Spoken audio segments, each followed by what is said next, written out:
जय जय श्री सीताराम, जय हनुमान, जय गुरुदेव भगवान, जय बाबा वैद्यनाथ, जय माँ जगदम्बे, हर हर गंगे माँ गंगे, श्री सीताराम।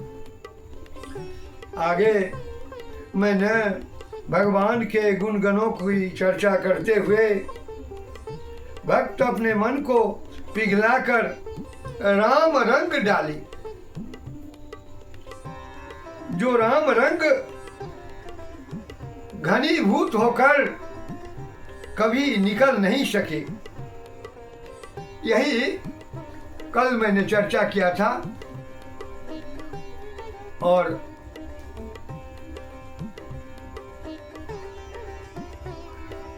मेरे कहने की सार्थकता तब होगी जो भी हमारे श्रोता सागर सुनते होंगे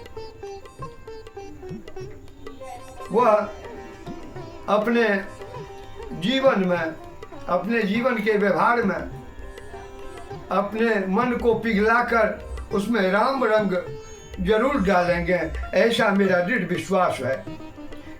अब आगे एक विद्वान संत मधुसूदन सरस्वती ने तो इसी को भक्ति माना। द्रुतस्य भगवद्धर्मात् धारावाहिकतांगता सर्वेशे मनसो वृत्तिर् भक्तिरित्यभिधीयते। भगवान के नाम गुण के कीर्तन, भगवान के रूप का ध्यान करने से, भगवान की लीला के दर्शन करने से, भगवान के धाम का सेवन करने से जब हमारा मन द्रुत हो जाता है और तब द्रुत हुए हमारे मन की जो धारावाहिकता मिली, वही तो भगवद विषयक वृत्ति है, यही भक्ति बन जाती है। मन को किसी न किसी प्रकार पिघलावे। यह हमारा मन जो ठोस बना है, धूमकेतु, इसे पिघलाना ही चाहिए। मन इतना पापी है कि अरे गरम गरम समोसा बने तो देखकर तो पिघल जाएगा, पर भागवत कथा सुनने के लिए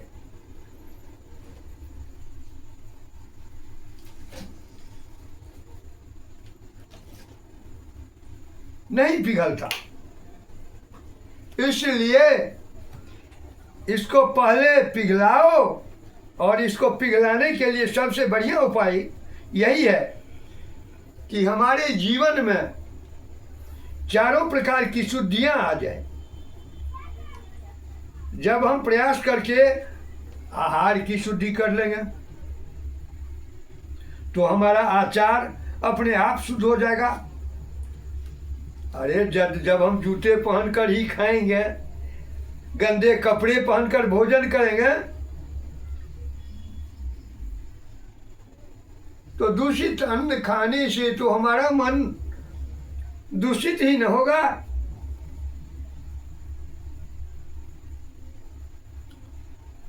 तो हमारा आचरण कभी शुद्ध हो ही नहीं सकता। जब तक हम होटल में चाय पीना बंद नहीं करेंगे तब तक आहार शुद्ध कैसे हो सकता है। आहार को शुद्ध करने का एक ही उपाय है और वह सबके लिए सुलभ है, और इसके अतिरिक्त कोई अन्य उपाय है भी नहीं। वह उपाय है कि जैसे भी भोजन बना हो,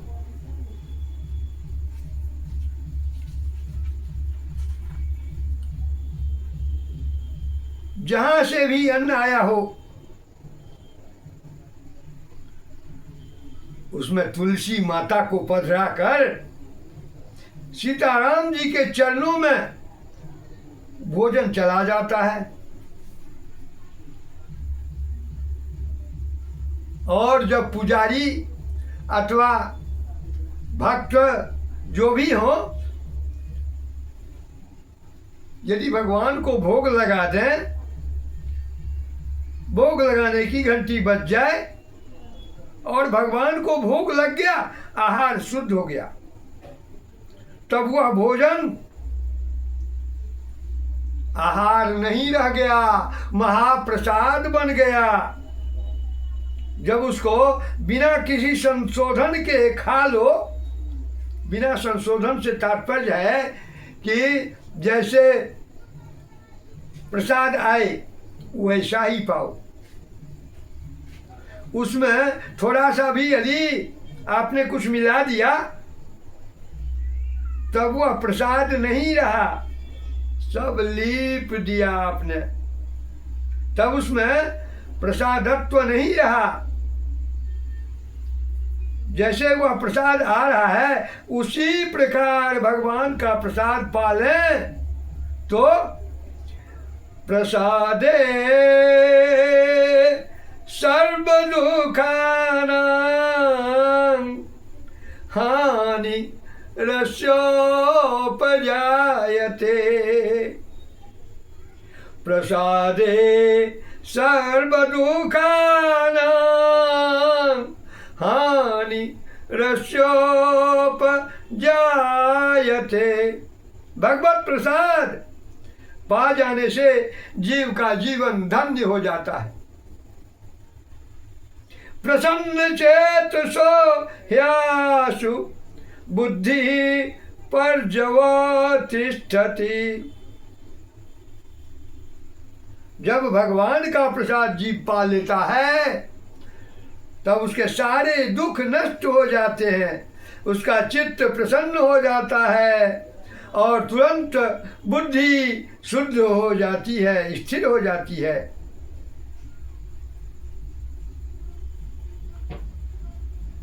गोस्वामी जी चित्रकूट का वर्णन किए हैं। श्री चित्रकूट एक ऐसा स्थान है,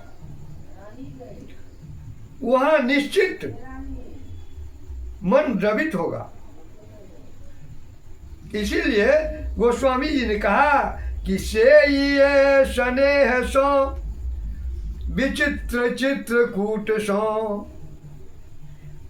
से ये स्नेह सो विचित्र चित्रकूट सो।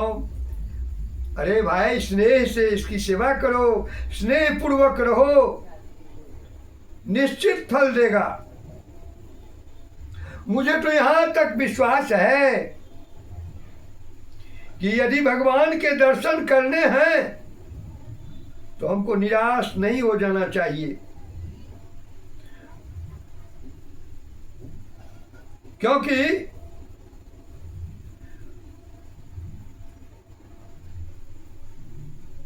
वहां की माटी में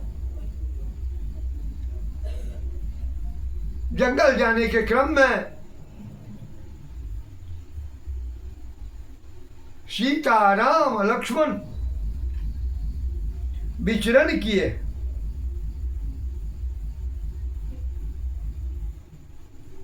जहां सीता राम लक्ष्मण विचरण किए हैं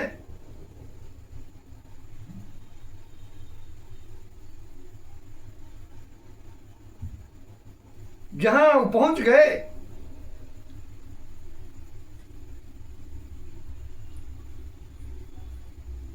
वहां का स्थित लेकर के हम लोग को भगवान का दर्शन जरूर मिलेगा।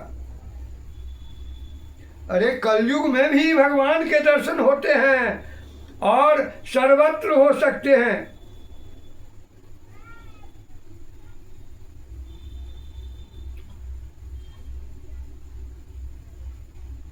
चित्रकूट की महिमा इसीलिए है कि वहां सीता राम लक्ष्मण विचरण किए हैं।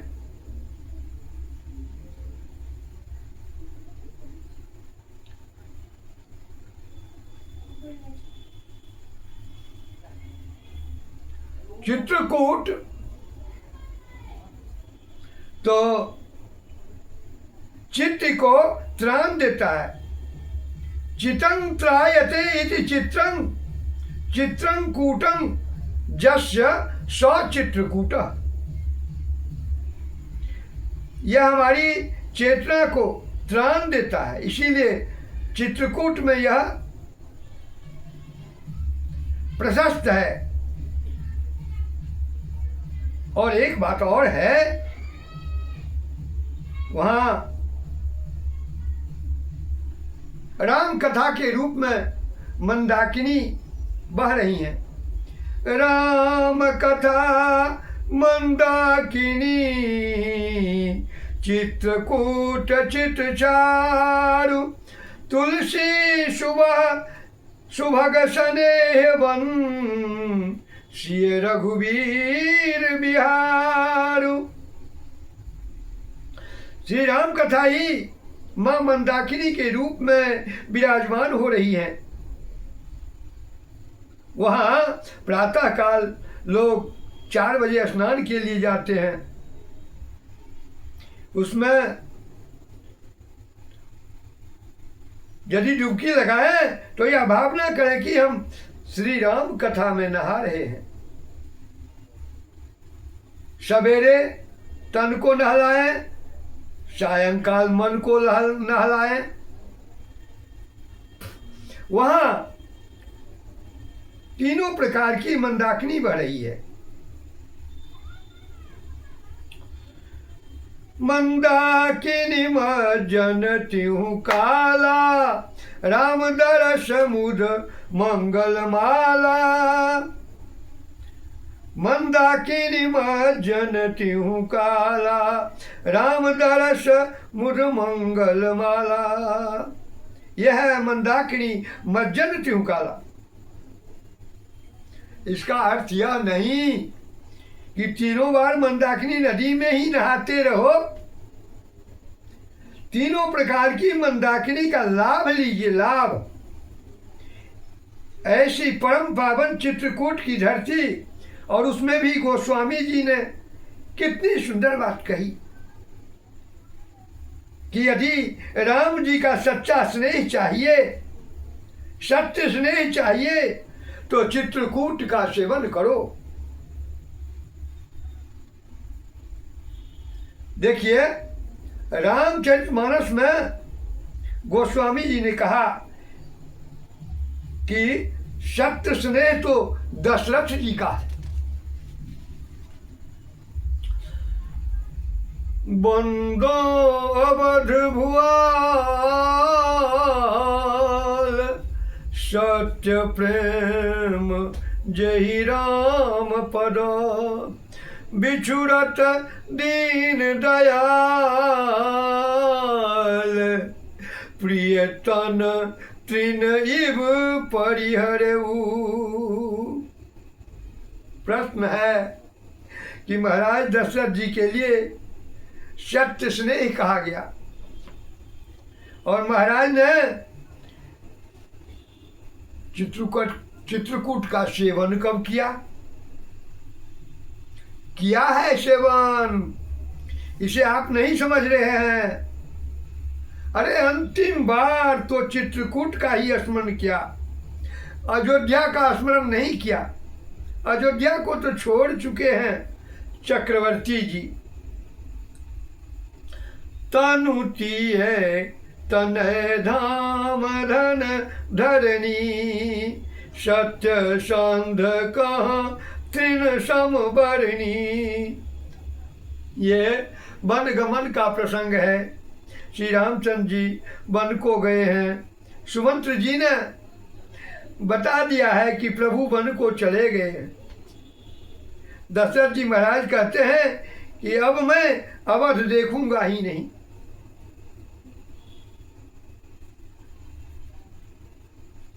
अवध बिलो की हो जीवता राम भद्र विहीन।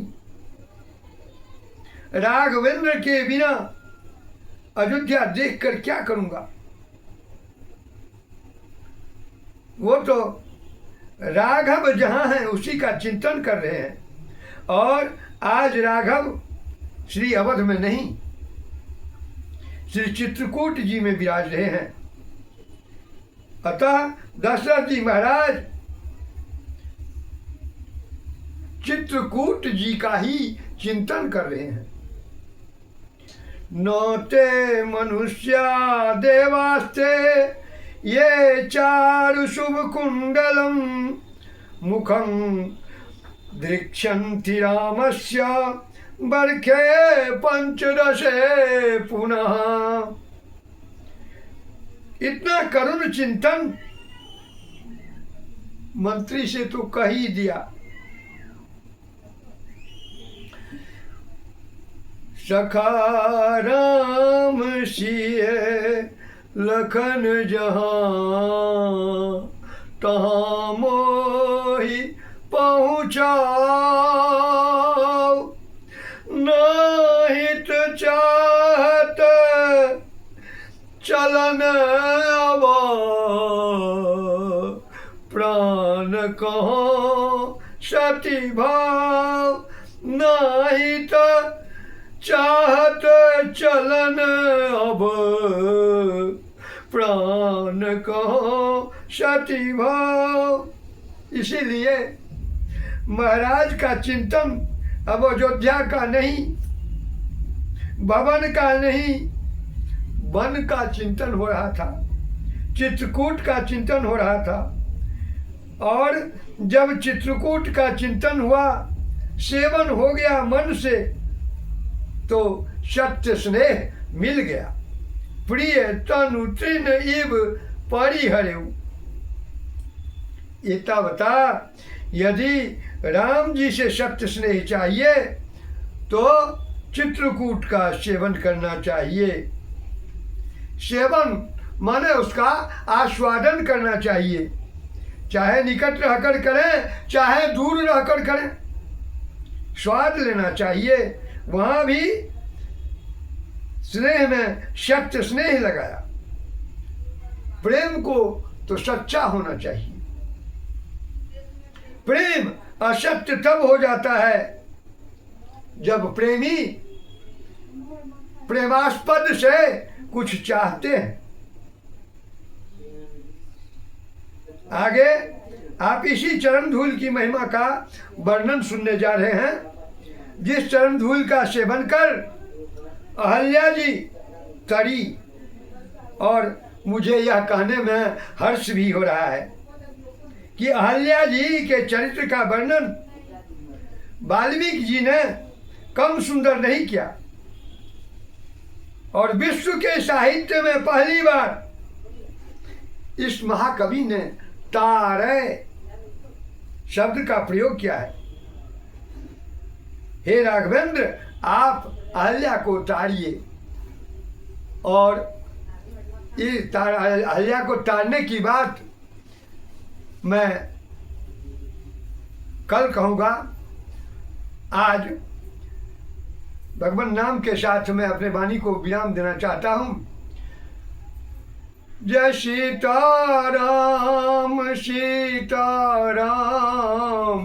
सीताराम, जय सीताराम जय सीताराम सीताराम सीताराम, जय सीताराम जय सीताराम सीताराम सीताराम, जय सीताराम जय सीताराम सीताराम सीताराम, जय सीताराम जय सीताराम सीताराम सीताराम, जय सीताराम।